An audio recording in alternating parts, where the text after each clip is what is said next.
Assalamu alaikum wa rahmatullahi wa barakatuh. Alhamdulillahi rabbil alamin. Assalatu wassalamu ala rasulina Muhammadin wa ala alihi wa sahbihi ajma'in. İlim Bulağı YouTube kanalımıza hoş geldiniz. Tajwid menen Kur'an'da öğrenöz online kursumuzun 25. sabagındayız. Sizler menen bugün okulbagan alif tamgası jana okulbagan lam tamgası jönündө sabak өтөбүз. Бұл сабақтың алгач мисалдарын окуп, андан соң сабак жөнүндө түшүнүк беребиз. Сабагыбызга жакшылап көңүл коюп, мисалдарды угабыз. Бисмиллахир-рахманир-рахим. Qalу Qamu Sajadu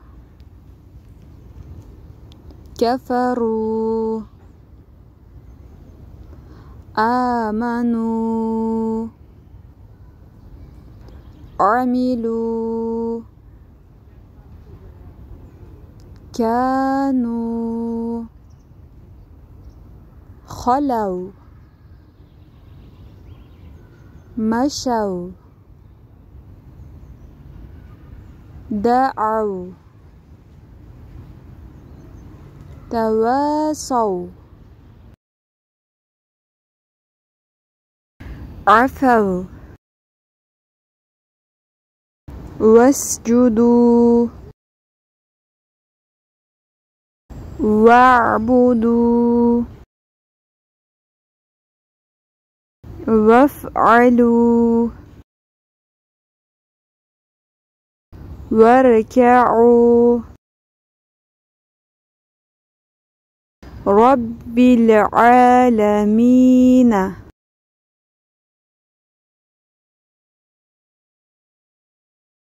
ذلك الكتاب بالغيب غير المغضوب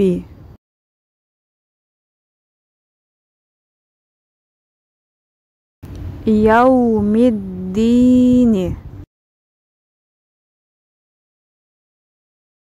اهدنا الصراط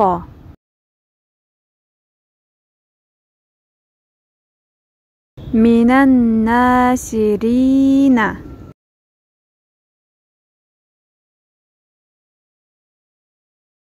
من الشيطان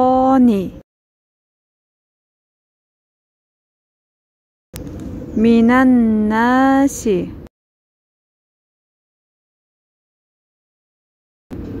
ما في السماوات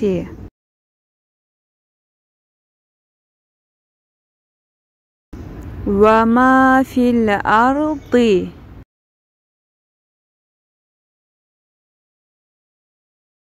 فاتقوا النار. Араб тамгаларынын өзгөчөлүктөрүнүн бири болгон окулбаган алиф тамгасы.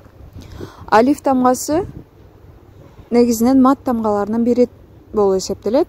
Ал эгер фатха белгисинен кийин аракетсиз келген болсо, анда биз аны узартуу белгиси катары колдонобуз. Дагы бир алиф тамгасы мына ушул окулбаган алиф тамгасы аракеси жок.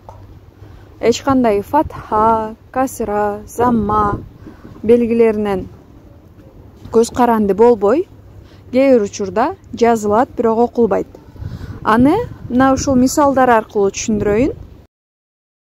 Мисалы, қалу. Бул жерде қалу лам тамгасы замма аракети менен келип колдонулуп атат. Жана заммадан кийин вау тамгасы бар, узартуу белги катары. Қалу, қалу. Байкасаңыздар, каф тамгасы дагы аракетсиз алиф менен узартуу катары колдонулуп атат. А бул жерде жалгыз бир алиф турат, аракеси жок. Кээ бир китептерде бул сүкүн коюлган алиф болуп эсептелет. Бул алиф тамгасын биз жөн гана окубай өтүп кетебиз. Каму, сажаду, кафару, аману, амилу. Бул алиф тамгасы эч кандай узартуу белги катары же болбосо кандайдыр бир тамгага, кандайдыр бир сөзгө атайын бир белги катары колдонулган эмес, жөн гана жазылып, бирок окулбаган алиф болуп эсептелет. Андыктан бул теманы жакшылап түшүнгөн соң, албетте узартуу белги катары колдонулган алиф менен муну адаштырбашыбыз керек. Узартуу белги катары колдонулган алиф ар дайым өзүнөн мурда фатха белгиси менен кошо келет, жана аракеси жок колдонулат. Анан жалгыз монтип көбүнчө жазылбайт. А бирок жалгыз жазылган жана аракеси жок, өзүнөн мурдагы тамганын фатха белгисине байланышы болбогон алиф окулбай жөн гана жазылган бойдон кала берет. Биринчи мисалыбызда турган кяну сыяктуу мисалдарды көрдүк. Узартуу сөздөрүнөн кийин, узартуучу тамгадан кийин колдонулган, жазылган, бирок окулбаган алиф тамгасын көрдүк. А бирок кийинки мисалдарды байкай турган болсок, халау, машау, дау, тавасау, афау. Бул мисалдарда ачкандай узартылуучу тамга жок. Бирок алиф тамгасы жазылган, бирок окулган эмес. Окулбайт дагы. Мына ушул мисалдарды эске алып, Куранды окуп жатканда, эгер жалгыз алиф көрсөңүздөр, аракеси жок жана сөздүн аягында келген болсо, кээде ортодо да келиши мүмкүн, бирок көбүнчөсү ортодо келген учурда ал алиф узартуу белги катары колдонулуп келген болушу мүмкүн. Андыктан сиздерге мына ушул мисалдар жол көрсөтүүчү мисалдар болсун. Мындан ары ар түрдүү мисалдарды көргөн учурда, сөздөрдү көргөн учурда, алардагы окулбаган алифти байкап, түшүнүп, ал алифти окубаганга аракет кыласыздар. Окулбаган лам тамгасы. Лам тамгасы окулбай же окулушу жөнүндөгү атайын эрежебиз бар. Ал эреже тажвид эрежелери темасында камтылган, кенен түшүнүк берилүүчү жана сиздерге толугу менен үйрөтүлүүчү бир тема болуп эсептелет. Бирок биз сиздерге кыскача маалымат берип, окуп үйрөнүүдө жеңилдик болуусу үчүн көмөктөшөлү. Раббил аламина. Заликал китабу гайрил маглуби. Бул жерде байкаган болсок, окулбаган лам тамгасын байкаган жокпуз.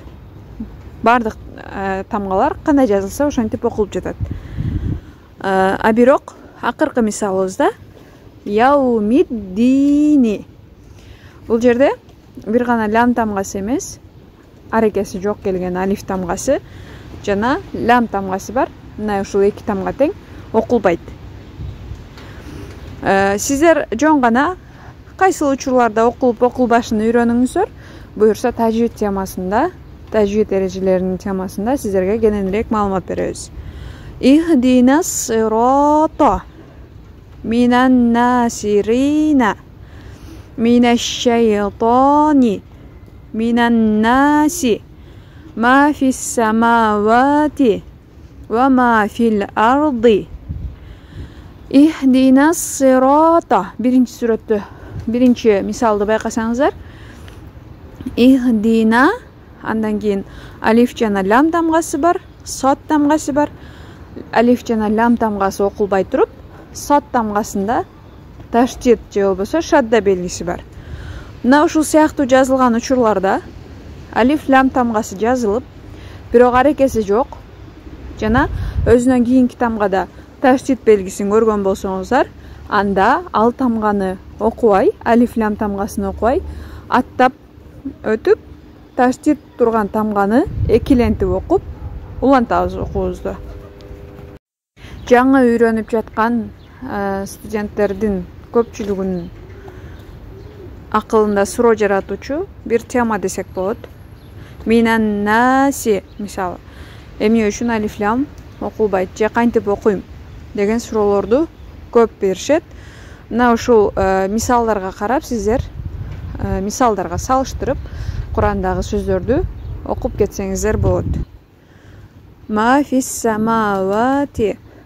Алиф лам тамгасы сөзсүз жазылып, бирок өзүнөн кийинки тамгада таштид тамгасы сөзсүз колдонулган болсо, алиф лам тамгасында эч кандай белгини көрбөгөн болсоңуздар, анда бул алиф лам тамгасы жөн гана окулбай өзүнөн кийинки тамгага өтүлөт. Муну эске алып, Мындан ары Курандагы мисалдарды окуганыбызда, сөздөрдү, аяттарды окуганыбызда ошол темага маани беребиз. Аракетсиз түрдө колдонулган алиф, лам жана алиф тамгасы жалгыз же болбосо тамгалардын арасында да колдонулса, бирок аракети жок келген учурда биз аны жөн гана окубайбыз. Сиздер менен ар бир сабагыбыздын аягында маалымат бөлүшөбүз. Бүгүнкү сабагыбыздын аягында Кур'ан-ы Каримде бисмиллах канча ирет колдонулган деген сурообузга жооп катары 114 ирет колдонулган. Бир сүрөдө 2 ирет колдонулса, бир сүрөдө такыр колдонулган эмес. Мына ошентип 114 сүрөгө тең келет, 114 ирет колдонулган. Ал эми кийинки сурообуз. Кур'ан-ы Каримдин акыркы түшүрүлгөн аяты кайсы сүрөнүн канчанчы аяты? Бул жөнүндө маалымат билгендер комментарийде бөлүшүп койсоңуздар болот. Сабагыбыз сиздерге пайдалуу болду деген үмүттөбүз. Кийинки сабакта көрүшкөнчө, ассаламу алейкум ва рахматуллахи ва баракатух.